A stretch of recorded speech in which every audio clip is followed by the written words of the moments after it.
ففروا إلى الله إني لكم منه نذير مبين. أعوذ بالله السميع العليم من الشيطان الرجيم. بسم الله الرحمن الرحيم. Alhamdulillah Rabbil Alameen. We thank Almighty Allah Subhanahu wa Ta'ala for the gift of life. We thank Him for He had been preserving our lives since last year, and here we are today. The month of Ramadan, in which Allah Subhanahu wa Ta'ala had given us the opportunity of witnessing again. May it be a cause for us and not against us. May Allah Subhanahu wa Ta'ala accept all that we do in the month as acts of ibadah. Dear viewers, this morning, the topic of our discussion is intentional parenting. Allah Subhanahu wa Ta'ala says, "A'udhu billahi minash shaitanir rajim. Innama amwalukum wa auladukum fitna." Meaning, verily, your wealth and your children are fitna for you. Allah Subhanahu wa Ta'ala says again in Quran chapter 18 verse 45 when he says, "Alimalu walibanuna zinatul hayati dunya." That is, your wealth and your children are adornments of this life for you. So, from the two verses, we can insinuate that if you do your parenting well, your children are going to be an adornment for you in this life and in the hereafter. But if you don't do, definitely they are going to be fitna against us. May Allah Subhanahu wa Ta'ala prevent our children from being fitna against us. My dear viewers, it is important to ask ourselves, what is intentional parenting? Intentional parenting is simply the act of being mindful of what we do while raising our children up. So parenting nowadays has to be intentional because most parents today, they are emergency parents. Most people become parents simply because they had an unplanned pregnancy, or they had a relationship which resulted in pregnancy, thereby making them parents. Whereas it is not supposed to be. To be a parent, it is a spiritual duty as far as Islam is concerned, which we need to plan for. Allah Subhanahu wa Ta'ala, the Prophet Islam says in an hadith related by Abdullah ibn Umar, when he says, "Kulukum rahi wa kulukum mas'ul an rayati." You are all shepherds and you are going to be asked on your flocks.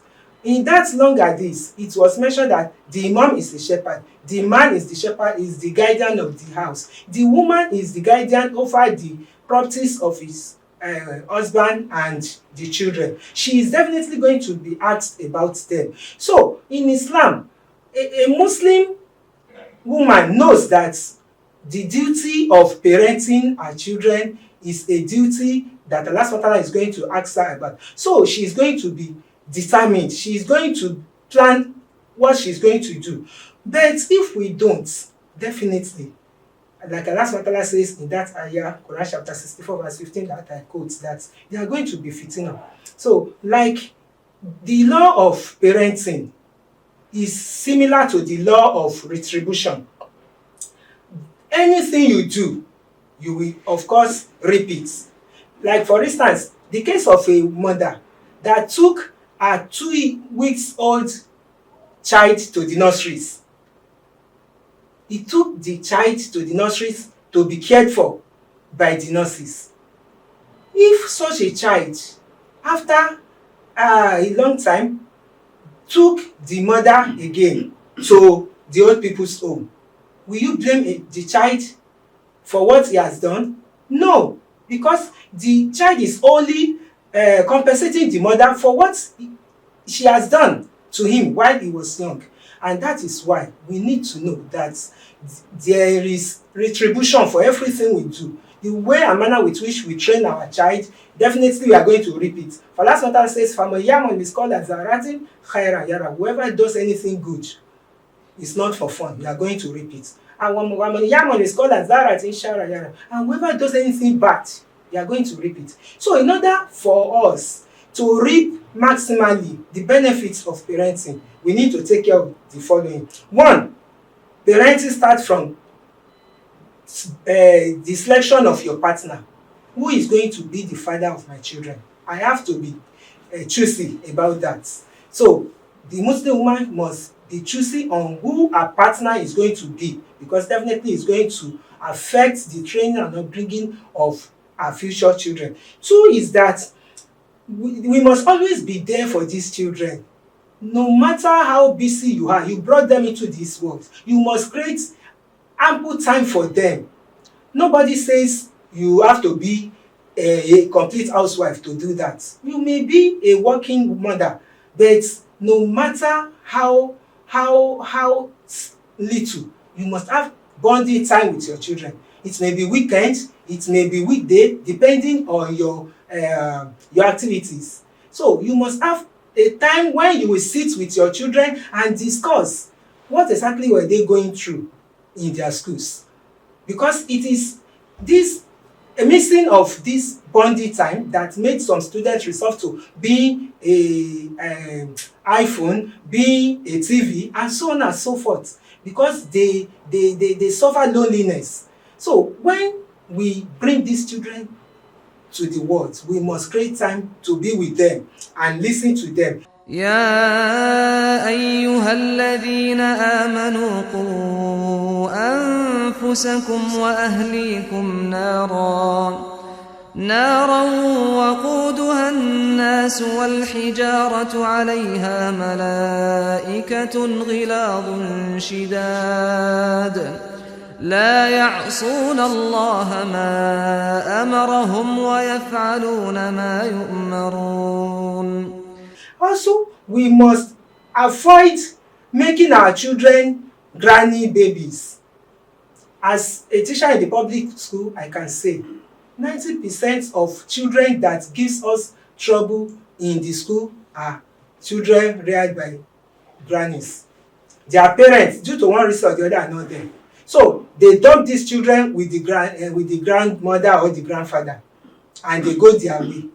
And because the grandparents, they are old, too old to take care of these children became their own commando, and they do as they like. So dear Muslimah, it's better we are wise. Take care of your children. Once you birth them, you must make them reside where you live, to be able to take care of them. Another thing that is important is that we have to spend on these children. We have to spend on them. So many children today, they are in the secondary school, but they lack textbooks. English textbook they don't have, maths textbook they don't have, and yet they have parents.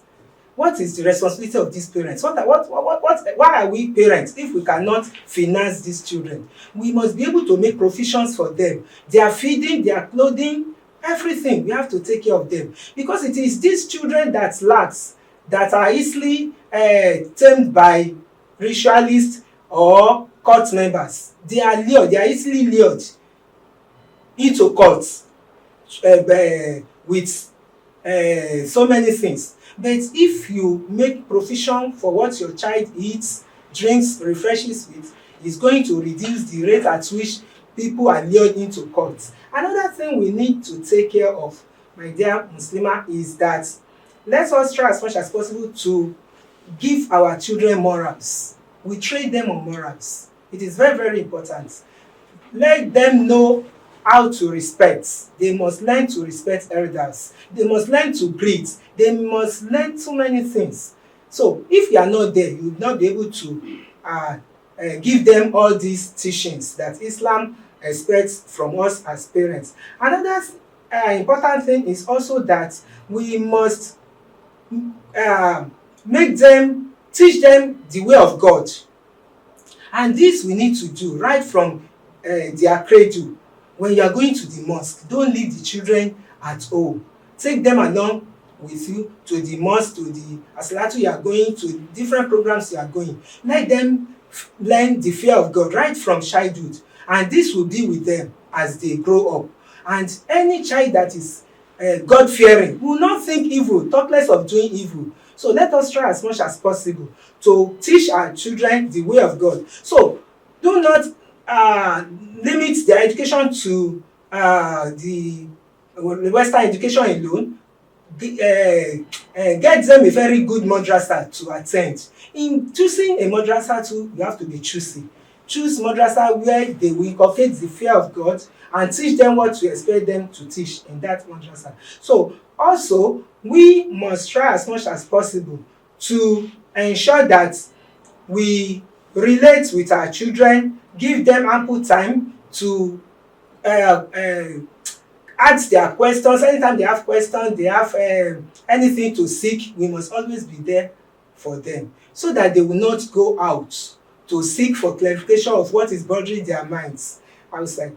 My dear Muslimah, Allah subhanahu wa ta'ala is going to ask us, because that kulukum rahi, that hadith of Abdullah ibn Umar says, we are all shepherds. And surely Allah subhanahu wa ta'ala is going to ask us upon our flocks. In that hadith, it says the man is the shepherd over his house. So the men, our men also should know that Allah subhanahu wa ta'ala is going to ask them concerning their family. It is not enough for you to say you have a wife and children, just dropping feeding money with them and not taking care of them. You must be there as a father too, because Allah subhanahu wa ta'ala knows the reason why He has made parenting for both male and female, that there should be a father and a mother. It's for the children to have complete training.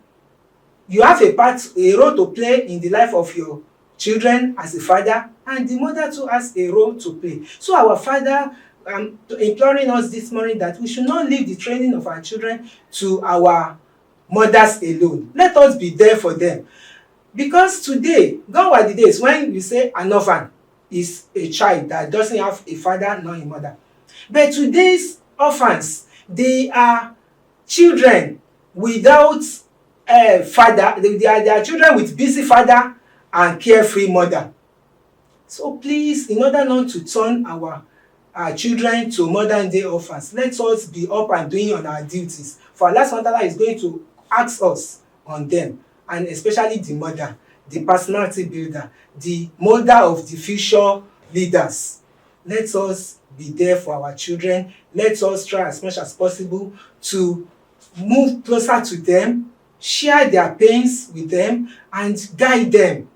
They are still young. They need our guidance. And may Allah subhanahu wa ta'ala not make our children a blocking stock on our path to paradise. With these few things that I've said, may Allah subhanahu wa ta'ala make it a witcher for us and not against us. أقول قولي هذا أستغفر الله ولكم. سلام الله عليكم ورحمة الله وبركاته. آمنت بالله وملائكته وكتبه ورسله واليوم الآخر والقدر خيره وشره من الله والبعث بعد الموت لا إله إلا الله. آمنت بالله وملائكته وكتبه ورسله واليوم